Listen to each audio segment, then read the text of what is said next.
En la historia del crimen, existen momentos que redefinen las reglas del juego.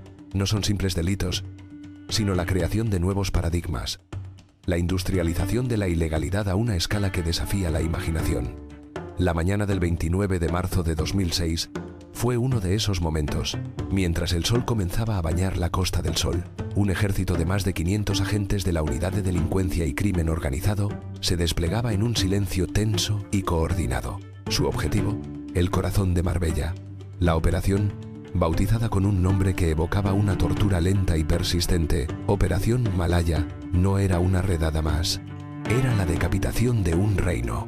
Los agentes irrumpieron simultáneamente en el ayuntamiento, en despachos de abogados, en sedes de promotoras inmobiliarias y en mansiones de lujo. Cayeron la alcaldesa, la primera teniente de alcalde, concejales, empresarios y abogados. Pero el objetivo principal, el epicentro de todo el terremoto, no era un político electo. Era un hombre de apariencia gris, un funcionario sin cargo de poder formal, Juan Antonio Roca, el asesor de urbanismo del Ayuntamiento de Marbella. Desde su despacho, este hombre, que había llegado a la ciudad años atrás en situación de desempleo, controlaba cada movimiento, cada ladrillo, cada euro que se movía en la capital del lujo europeo. Era el capo de Marbella, el poder en la sombra, el rey sin corona. La pregunta que conmocionó a España no fue solo cómo, sino por qué. ¿Cómo pudo un simple asesor municipal amasar una fortuna personal estimada en más de 2.400 millones de euros? Una riqueza que incluía fincas con animales exóticos, una de las mayores colecciones de arte privadas del país, helicópteros y un patrimonio inmobiliario que se extendía por todo el territorio nacional. La respuesta fácil, la que llenó titulares, fue la corrupción, el cohecho, el soborno. Pero esa respuesta es incompleta. Oculta la verdadera y oscura genialidad de Juan Antonio Roca. Esta no es la historia de un funcionario que saqueó las arcas de su ciudad para enriquecerse. Es la historia de un visionario del crimen que vio lo que nadie más había visto. Que una concejalía de urbanismo podía ser convertida en el banco no oficial más grande y eficaz de la Costa del Sol. Este documental argumenta que Roca no se limitó a aceptar sobornos. Creó un sistema industrial para el blanqueo de capitales a una escala sin precedentes. Transformó los permisos de construcción y las recalificaciones de terrenos en el producto financiero perfecto para que narcotraficantes y mafias de toda Europa pudieran lavar sus fortunas ilícitas. Marbella no fue solo una víctima de su codicia, fue la herramienta. La ciudad entera se convirtió en una gigantesca lavadora de dinero impulsada por un flujo constante de capital criminal. Por lo tanto, el caso Malaya no fue la crónica de un simple desfalco. Fue el desmantelamiento de un sofisticado centro de servicios financieros para el crimen organizado global, dirigido desde el modesto despacho de un asesor de urbanismo. Esta es la historia de cómo se construyó ese banco y de cómo finalmente se derrumbó. Para entender cómo un hombre pudo convertir una ciudad en su empresa criminal, primero hay que entender la propia ciudad. Desde los años 60, la Costa del Sol había experimentado una transformación meteórica. El milagro económico español la convirtió en un paraíso turístico, un imán para la riqueza, el lujo y el sol. Mientras las autoridades miraban hacia otro lado, seducidas por el torrente de inversión, Marbella se convirtió en el destino predilecto de la élite criminal mundial. No era un simple refugio, era un centro de operaciones, una sede neutral. Un alto mando de la policía la describió como las Naciones Unidas del Crimen. El Centro de Inteligencia contra el Terrorismo y el Crimen Organizado llegó a identificar al menos 113 grupos criminales de 59 nacionalidades distintas operando en la zona. Mafias italianas, que bautizaron la costa como Costa Nostra, clanes rusos, violentos grupos británicos e irlandeses, cárteles colombianos. Todos tenían presencia. Aquí, los capos no solo se escondían, hacían negocios. Era un espacio de coworking para delincuentes globales, donde colaboraban sin mezclarse, donde un traficante de Liverpool sabía que debía hacer acto de presencia en Marbella para operar a gran escala. Este ecosistema criminal tenía una particularidad, una paz relativa. A diferencia de otros territorios, aquí las grandes organizaciones evitaban la guerra abierta, La violencia existía, pero era quirúrgica, contenida. La razón era simple, el negocio lo requería. Los criminales eran, en gran medida, invisibles, mimetizados con sus vecinos millonarios. Sus yates, mansiones y coches de lujo eran indistinguibles de los empresarios legítimos. Como afirmó un abogado de la zona, el crimen organizado ha alimentado y sostenido a Marbella. Eso y los jeques. Y a todo el mundo le ha parecido bien. Esta estabilidad, esta apariencia de normalidad lujosa, creó la base de clientes perfecta para los servicios financieros que Roca estaba a punto de ofrecer.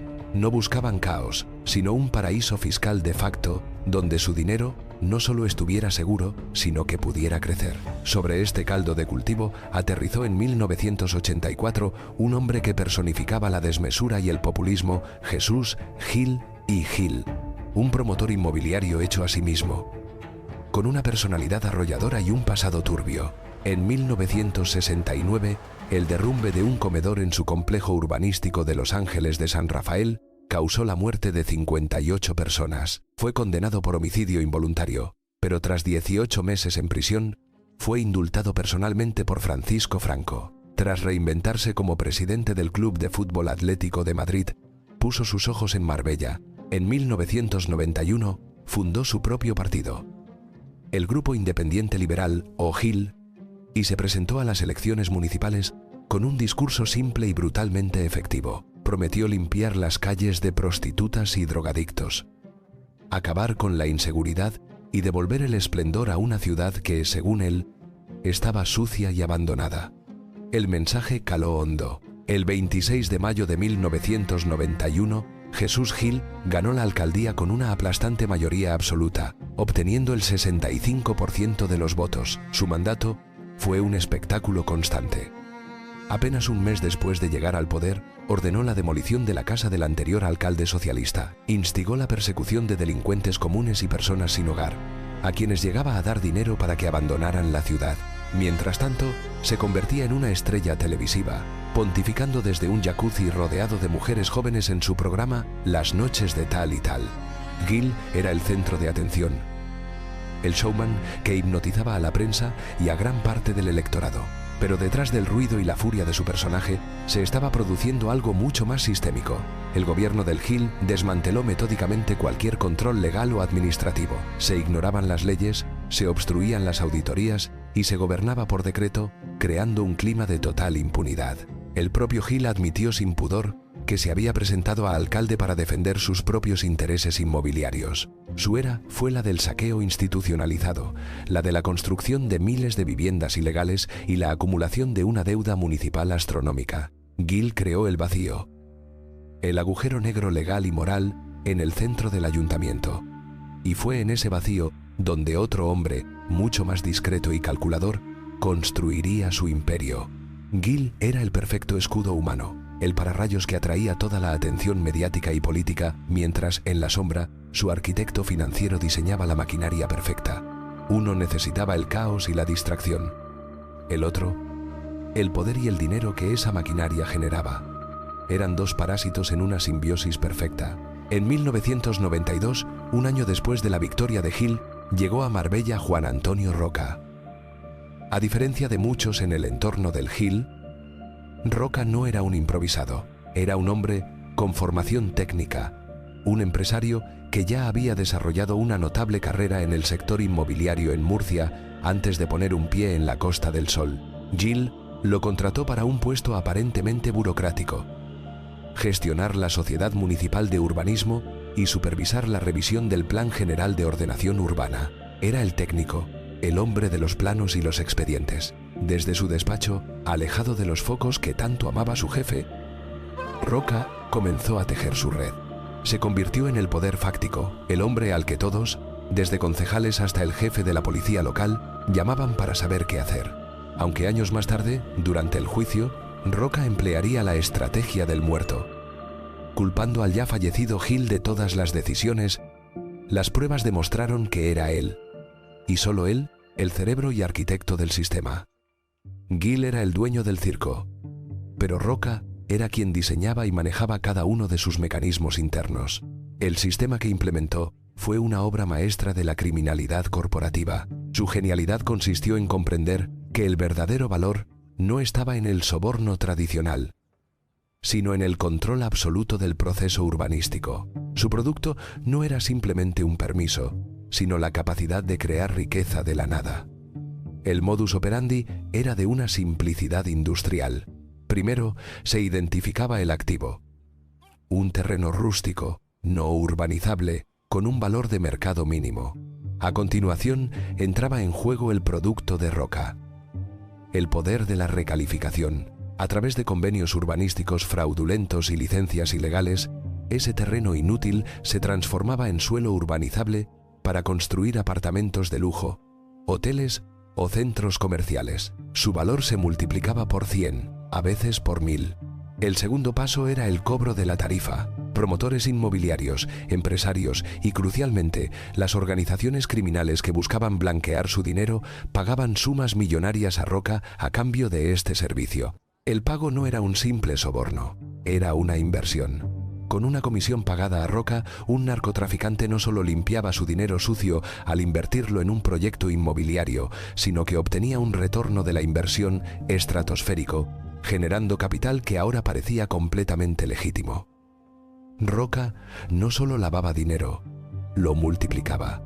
Convirtió el urbanismo en un mercado de derivados financieros para el AMPA. El permiso de obra era el instrumento que desbloqueaba un valor latente y masivo, y él controlaba la emisión de esos instrumentos. Finalmente, implementó la infraestructura bancaria para gestionar este inmenso flujo de capital. Creó una red de más de 120 sociedades pantalla y utilizó a un ejército de testaferros, como la abogada Montserrat Corulla o su hombre de confianza Óscar Benavente, para ocultar la titularidad de los bienes y el dinero. Los beneficios se canalizaban hacia un imperio de lujo, una colección de arte valorada en millones, fincas, caballos de pura sangre, coches de alta gama y propiedades por toda España. Para que esta maquinaria funcionara a la perfección, necesitaba una red de colaboradores leales y bien pagados. En la cúspide política, los sucesores de Gil, primero Julián Muñoz y después Marisol Yagüe, junto a una cohorte de concejales de todos los partidos, recibían pagos regulares en sobres para garantizar la aprobación de cada convenio y cada licencia en los plenos municipales. En el mundo empresarial, grandes constructores como José Ávila Rojas o Rafael Gómez Sandokan se convirtieron en clientes preferentes del sistema, pagando enormes sumas a cambio de un trato privilegiado que les permitía construir sin trabas legales. Y para dar una pátina de legalidad a toda la operación, una red de profesionales, abogados y asesores como José María del Nido o Juan Germán Hoffman proporcionaban la arquitectura jurídica necesaria para formalizar los acuerdos fraudulentos y blanquear los beneficios. El sistema era total, había corrompido la política, la empresa y las profesiones liberales, creando un Estado dentro del Estado, gobernado por un solo hombre desde la gerencia de urbanismo. Todo imperio, por sólido que parezca, tiene fisuras. La del imperio de Roca comenzó a mostrarse no en Marbella, sino en una investigación paralela. En 2005, la Operación Ballena Blanca, una vasta redada contra el blanqueo de capitales de mafias rusas en la Costa del Sol, destapó conexiones inesperadas con el ayuntamiento marbellí. Aquellas escuchas telefónicas, inicialmente centradas en capos de Europa del Este, captaron un eco que resonaba en los despachos del poder local. Fueron el primer hilo del que tirar. El ovillo conduciría a un monstruo mucho mayor. La tarea recayó sobre un joven juez recién llegado a Marbella, Miguel Ángel Torres Segura.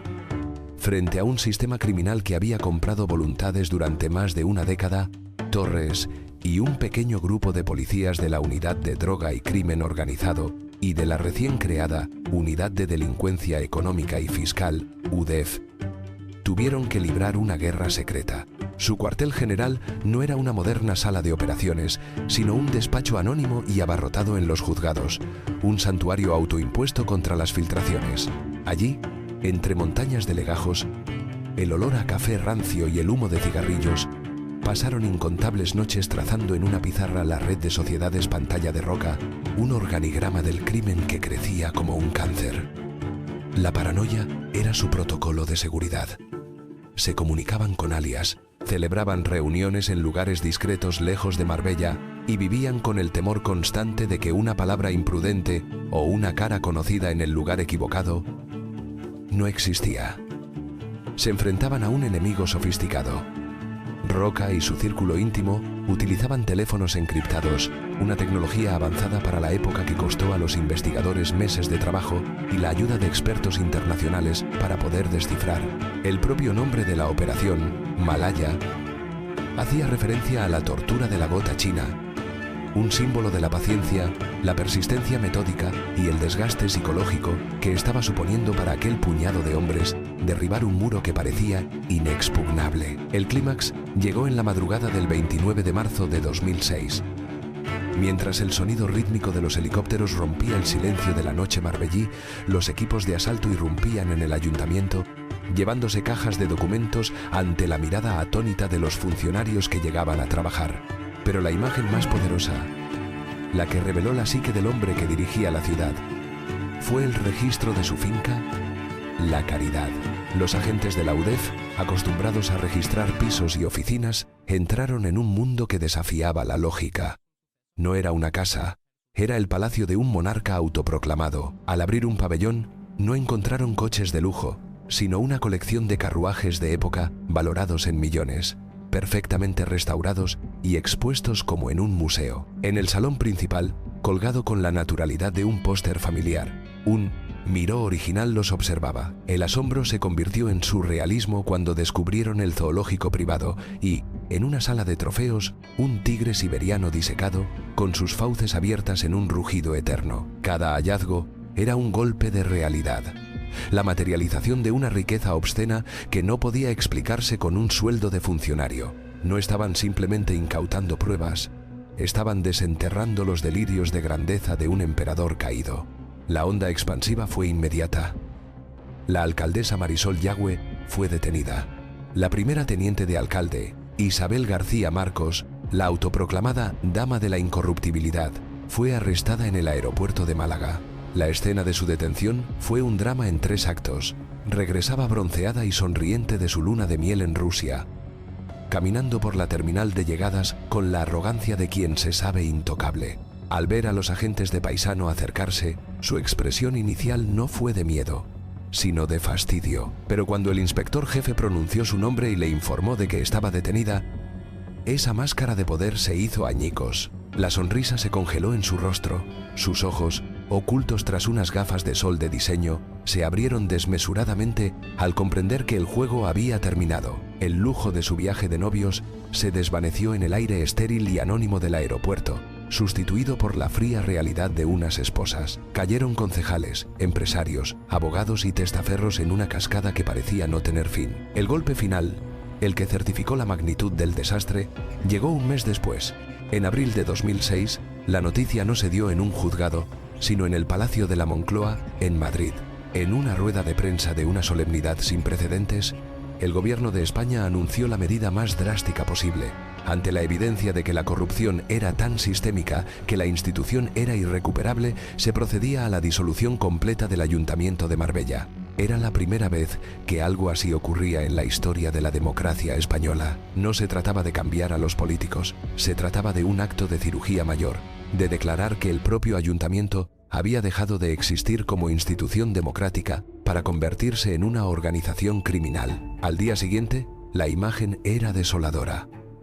Las puertas del consistorio marbellí, normalmente un hervidero de actividad, estaban cerradas y selladas con un precinto policial. El edificio, corazón de la ciudad, se había convertido en un mausoleo, un monumento silencioso al mayor escándalo de corrupción de la historia del país. El banco de Juan Antonio Roca había sido definitiva y espectacularmente clausurado. El juicio del caso Malaya fue un proceso a la altura del crimen que se juzgaba. Una empresa titánica. Durante casi 2 años, la audiencia de Málaga acogió 199 sesiones, escuchó a cerca de 400 testigos y peritos, y acumuló un sumario de cientos de miles de folios. Pero estas cifras no logran capturar la atmósfera dentro de aquella sala. Un aire denso, cargado por el peso del papel y la fatiga acumulada. Los fiscales, con los nudos de las corbatas aflojados tras jornadas de 12 horas, mostraban en sus rostros el agotamiento de una guerra de trincheras legal. Los jueces, una muralla de profesionalismo, no podían ocultar la tensión de dirigir un proceso que ponía a prueba las costuras del propio sistema judicial. Y entre los cientos de voces estaba la de un pequeño empresario local, un hombre que se sentó en el estrado no como acusado, sino como víctima. Su testimonio, de apenas 15 minutos, fue un microcosmos del sistema Roca. Con la voz firme, recordó el día en que un funcionario de urbanismo le exigió un sobre con 6.000 euros para desbloquear una licencia de obra menor, una cifra ridícula en el océano de millones que se juzgaba, pero que para él lo era todo. Se negó. Su pequeña empresa familiar, construida durante 2 generaciones, quebró 6 meses después. Su historia no apareció en los grandes titulares, pero su ruina personal, multiplicada por miles, fue el cimiento invisible sobre el que se levantó el imperio. La sentencia final, dictada en octubre de 2013, ocupaba más de 5.000 páginas. Juan Antonio Roca, el Cerebro, fue condenado a 11 años de prisión y a una multa de 240 millones de euros, una pena que el Tribunal Supremo elevaría posteriormente a 17 años. Sus marionetas políticas, como el exalcalde Julián Muñoz o su sucesora Marisol Yagüe, también recibieron penas de cárcel, aunque en muchos casos las condenas fueron significativamente más bajas de las que solicitaba la Fiscalía, generando una sensación de decepción en parte de la opinión pública. De los casi 100 imputados, la mitad acabaron absueltos o con penas menores que no implicaban el ingreso efectivo en prisión. Para el pequeño empresario que lo perdió todo, la justicia tuvo un sabor amargo, pero la verdadera sentencia no se dictó en un tribunal.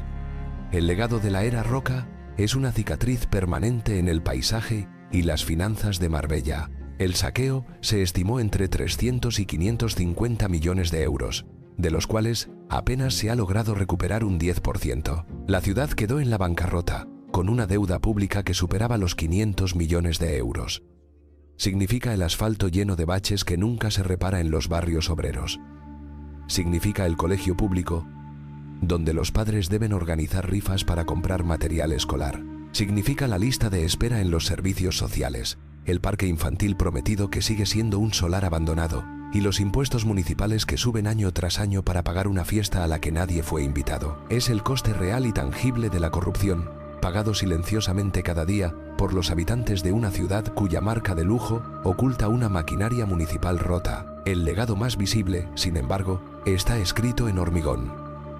Si un dron se elevara hoy sobre la costa, no vería una estampa de postal, sino la evidencia del crimen a escala paisajística. Monstruosos bloques de apartamentos devorando la primera línea de playa. Urbanizaciones enteras levantadas sobre lo que eran zonas verdes protegidas. Calles que terminan abruptamente en mitad de la nada. Desde el balcón de su casa, una residente que ha vivido más de 70 años en la ciudad ya no ve el mar. Lo que ve es un muro de ladrillo y cristal que le robó el horizonte. Antes vendían lujo, dice con amargura. Luego empezaron a vender el suelo, el sol, y al final nos vendieron hasta las vistas.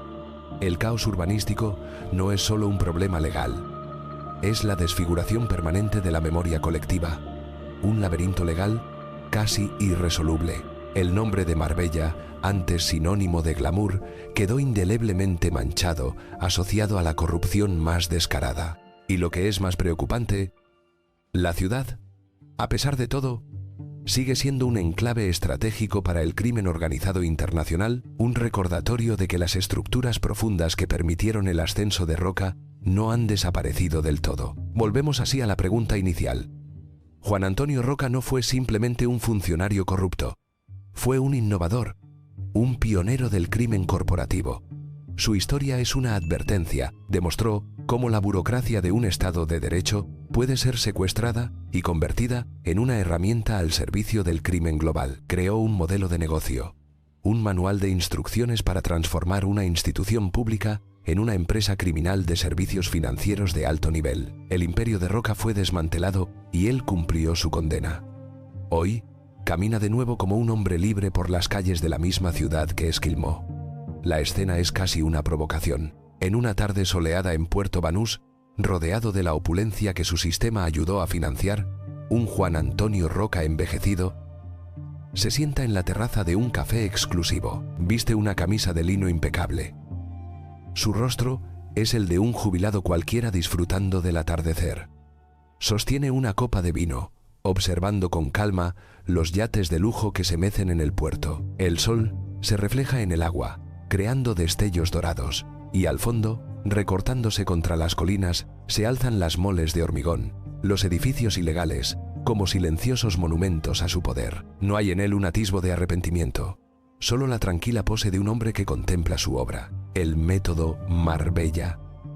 Esa fusión industrial entre la corrupción política y las finanzas del crimen organizado sigue siendo una amenaza latente.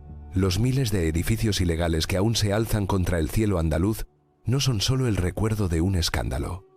Son la prueba palpable de que, a veces, el crimen paga, la sombra de Roca, aunque atenuada, permanece.